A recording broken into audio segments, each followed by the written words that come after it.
नमस्कार, राजनीति में आपका स्वागत है और मैं हूं ललित खजूरिया। लोकसभा चुनावों में जिस तरह से बीजेपी ने 282 सीटों पर कमल खिलाए, 7 कमल हरियाणा से भी खिले हैं। उन 7 कमलों में से एक कमल हमारे प्रोग्राम में है। जी हां, हम बात कर रहे हैं अंबाला से सांसद रतनलाल कटारिया जी से। कटारिया जी, स्वागत है आपका हमारे इस प्रोग्राम में। नमस्कार। सबसे पहले ये बताइए कि इस जीत के क्या मायने हैं, जिस तरह से जबरदस्त जीत हासिल की और 7 सीटें बीजेपी ने हरियाणा में हासिल की। ये बहुत जबरदस्त जीत हुई है।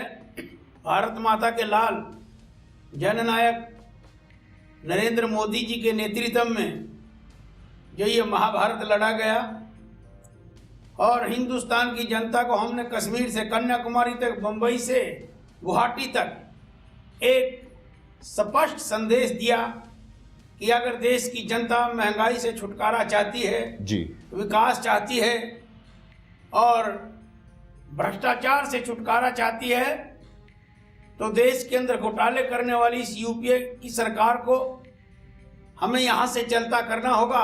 तो आपकी जीत मोदी लहर में हुई है या वाकई जनता आपसे बहुत प्यार करती थी और जनता आपके कामों से कहीं ना कहीं भरोसा करती है कि हाँ जी, रतनलाल जी आएंगे तो ये काम कर देंगे? देखिए, सारी बातें इसके अंदर शामिल हैं। मैं कोई राजनीति में नया तो हूं नहीं जी। मैंने भी अपने जीवन के जो है 50 साल आरएसएस की विचारधारा पर चलकर अपने संगठन के लिए लगाए हैं। पहले मैं एमएलए भी रहा हूं जी, पहले सांसद भी रहा हूं जी। और पिछली बार मैं मात्र 14,000 वोटों से हारा था जी, लेकिन अब की बार 3.5 लाख वोटों से जीता। लेकिन अब की बार शैलजा नहीं थी और शैलजा होती तो मैं 5 लाख वोटों से जीतता। मैंने पहले ही जो है एक घोषणा कर दी थी 6 महीने पहले ही कि अगर शैलजा मेरे मुकाबले पे आती है, मेरी पार्टी मुझे चुनाव लड़वाती है, तो अगर मेरा मार्जिन 3 लाख से 1 वोट भी कम रहता है तो मैं जिंदगी में ना कभी कोई चुनाव लड़ूंगा और राजनीति से मैं संन्यास ले लूंगा। मतलब आपका चैलेंज सुनकर ही वो राज्यसभा की ओर भाग गई। अगले दिन वो चली गई और देखिए मुझे यूपीए के खिलाफ एंटी इनकम्बेंसी का तो कुछ फायदा मिला जी, लेकिन वो जो 10 साल तक कुमारी शैलजा ने जो नॉन परफॉर्मर की भूमिका अंबाला में निभाई थी, मैं उससे वंचित रह गया और मेरे दिल के अंदर हसरत रह गई और मेरा मार्जिन जो है वो जो है 3.5 लाख पर ही सिमट गया।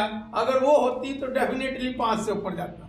मतलब आपको मलाल है कि वो आपके खिलाफ खड़ी ना हो? हाँ, मुझे बहुत मलाल है क्योंकि श्रीमती सोनिया गांधी भी बार बार उनके चुनाव में आती थी और बहुत जो है लॉलीपॉप्स अंबाला की जनता को दिखाकर जाती थी, लेकिन 10 साल के अंदर जब अंबाला की लोकसभा के सदस्यों ने, जनता ने अपने आप को ठगा हुआ सा महसूस किया तो जनता के दिल ठगा हुआ महसूस तो जनता अब भी कर रही है हरियाणा की, क्योंकि रेल बजट जब आया तो हरियाणा के लिए इतने वादे नहीं किए गए, कुछ भी ऐसा नहीं स्पेशल किया गया रेल बजट में। आपकी आवाज़ बहुत बुलंद है, मैंने आपके भाषण में भी कई बार सुना है कि आप बहुत बुलंद आवाज़ रखते हैं, लेकिन जब रेल बजट आया तो आपकी आवाज़ खामोश रही, हरियाणा के लिए कुछ स्पेशल हुआ नहीं।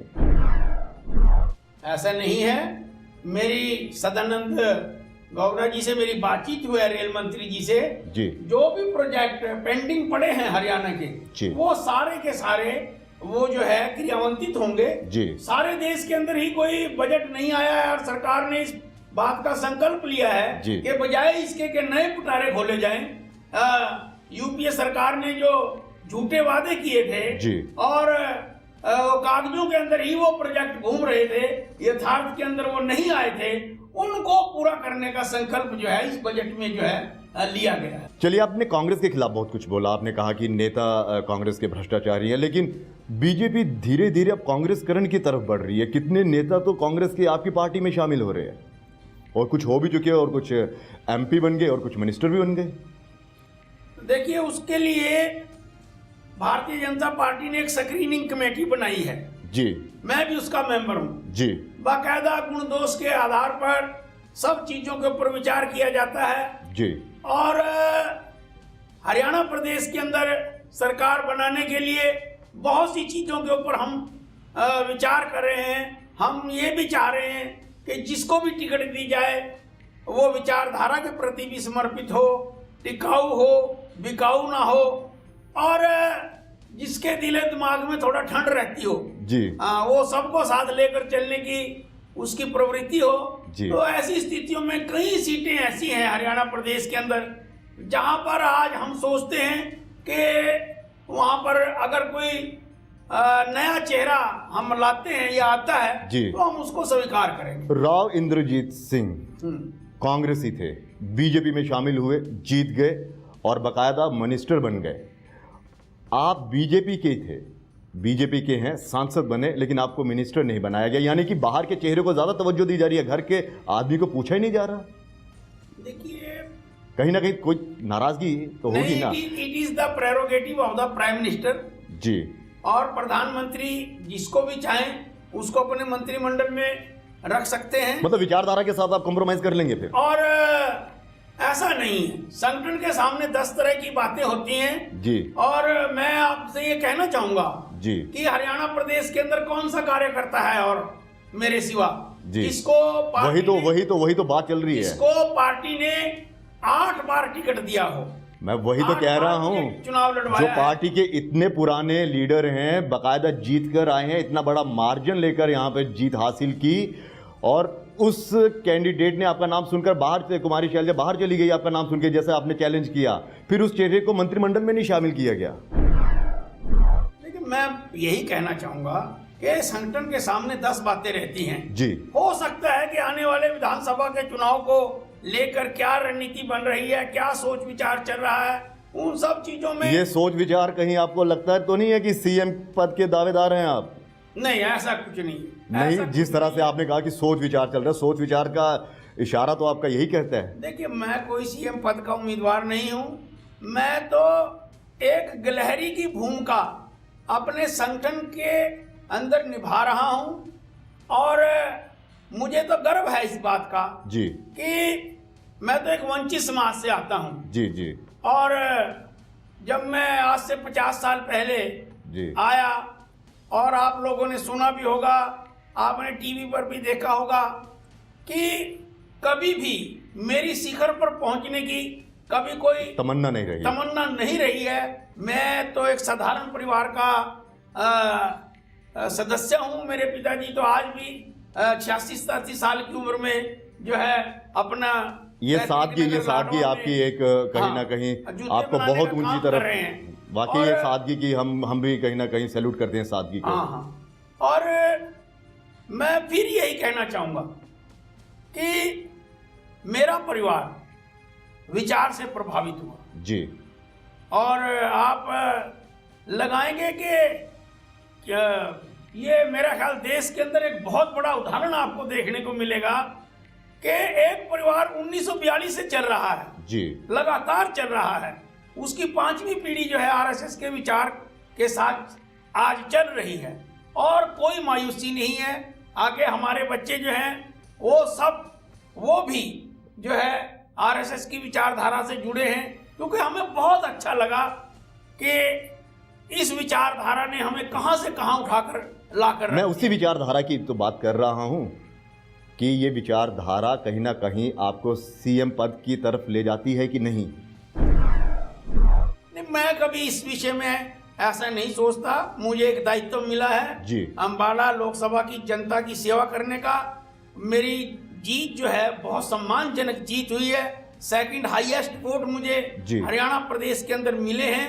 मैं ये चाहता हूं कि मैं अपने लोकसभा के अंदर रहकर ही परफॉर्म करूं, और बस मेरी तो कोई ज्यादा कोई इच्छा नहीं है बड़ा पद, मेरी कोई बहुत बड़ी इच्छा। अगर हम बात करें विधानसभा चुनावों की, करीब आने वाले हैं, कोई चेहरा नहीं दिख रहा बीजेपी के पास कि तुरंत से प्रोजेक्ट किया जाए। जिस तरह से लोकसभा चुनावों में आपने नरेंद्र मोदी को प्रधानमंत्री पद के उम्मीदवार के लिए प्रोजेक्ट किया, तुरंत आपको उसका फल भी मिला। क्या आपको नहीं लगता है कि वही हिस्ट्री एक बार फिर से रिपीट की जाए विधानसभा चुनावों में? देखिए, मैं ये कहना चाहूंगा कि हर व्यक्ति नरेंद्र मोदी नहीं बन सकता जी। ये बात स्पष्ट है कि हमारा विचारधारा, हमारी पार्टी कब से काम कर रही है, लेकिन ये पहला अवसर आया है कि जब हमें पूर्ण बहुमत जो है वो मिला है। और एक नेता अटल बिहारी वाजपेयी के पश्चात नरेंद्र मोदी जी देश के अंदर उभर कर आया, जो सारे देश को साथ लेकर चला और पूर्ण बहुमत जो है। वही तो मैं कह रहा हूं, क्या उस नरेंद्र मोदी को लेकर क्या कोई दोबारा आपके पास ऐसा कोई चेहरा है हरियाणा में? हाँ, मैं हरियाणा, देखिए राजनीति में क्या है, लीडर कौन है, what is the definition of the leader? जी बताइए, आप ही बताइए। हाँ, लीडर वो है who has a capacity to change the mindset of the people, जिसको लोगों की नब्ज कहाँ चल रही है, क्या चल रहा है, मैं वही तो कह रहा हूँ, लोगों का दिलो दिमाग, मैं वही तो कह रहा हूँ, जो नब्ज अगर पकड़ने की बात है तो कौन सा ऐसा चेहरा है हरियाणा में बीजेपी का कि जो हरियाणा की जनता की नब्ज पकड़े और कहे कि हाँ जी हम हैं उम्मीदवार। पार्टी लेवल के ऊपर एनालिसिस हो रहा है और पार्टी अगर उपयुक्त समझेगी तो चेहरा भी देगी, और अगर लगता है कि ऐसी बात नहीं बन रही है तो फिर हम जो है एक सामूहिक लीडरशिप के अंदर, मतलब आप मानते हैं ना, आप मानते हैं कि अभी तक बीजेपी के पास कोई सीएम पद के लायक कोई चेहरा नहीं, आप ये मानते हैं? ऐसा नहीं है, ऐसा ही तो है। फिर आप बार बार आप भी कह रहे हैं कि नब्ज टटोलने की बात कर रहे हैं आप। मैं यही कह रहा हूँ कि पार्टी के पास बहुत से सक्षम कार्यकर्ता हैं। नाम लीजिए कौन कौन है, चलिए हम भी देखते हैं। बारे में एक जो है हाई कमांड के लेवल के ऊपर भी चर्चा चल रही है कि ये जो 7-8 नाम आ रहे हैं तो इनमें से किसके बारे में सोचें, उसके बारे में। मतलब 7-8 नाम कौन कौन से नाम होंगे आप बताएंगे? तब आप जो है मेरा सिर फटवाओगे। नहीं, फिर भी मतलब आप डरते हैं, इसका मतलब आप आला कमान से भी डर गए, या जनता से आपको ज्यादा डर लगता है कि आला कमान से ज्यादा डर लगता है? आप तो जनता के प्रतिनिधित्व हैं आप, ऐसा करते हैं आप कि हमारे यहाँ एक प्लेटफॉर्म है जी, जहां पर सारी बातें अपने मन की रखी जाती हैं।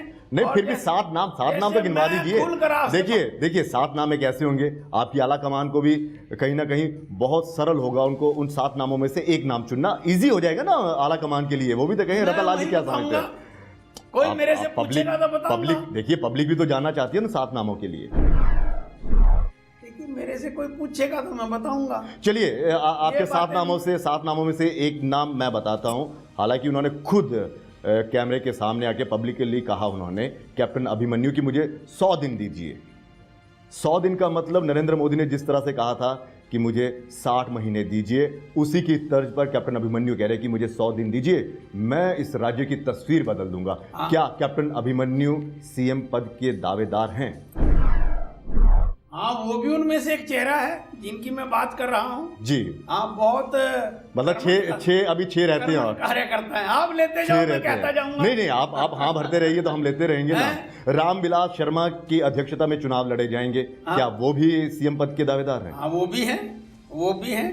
बहुत पुराने कार्यकर्ता हैं और एक ऐसे कार्यकर्ता हैं जिनको हरियाणा प्रदेश का प्रत्येक व्यक्ति जानता है। बहुत लंबा उनका पार्टी के अंदर योगदान रहा है, कुर्बानियां रही हैं, और आपातकालीन के समय में जब देश के बहुत मतलब सीएम पद के दावेदार हैं, बड़े नेता जो है सीएम पद के दावेदार हैं। 19 महीना रहे रतन लाल जी सीएम पद के दावेदार हैं। वो मैं क्या कर, मैं उनके संघर्ष की बात कर रहा हूँ। आपने कहा ना कि 7 नाम, 2 नाम बता दिए कि खुद जो अपने आपको प्रोजेक्ट कर रहे हैं, आपने कहा कि वो हैं। चलिए यहाँ पे वक्त हो चला एक छोटे से ब्रेक का। ब्रेक के बाद भी हम उन 5 नामों की खोज करेंगे जो वाकई बीजेपी के सीएम पद के दावेदार हैं, क्योंकि रतन लाल जी इस वक्त हमारे साथ ही मौजूद हैं।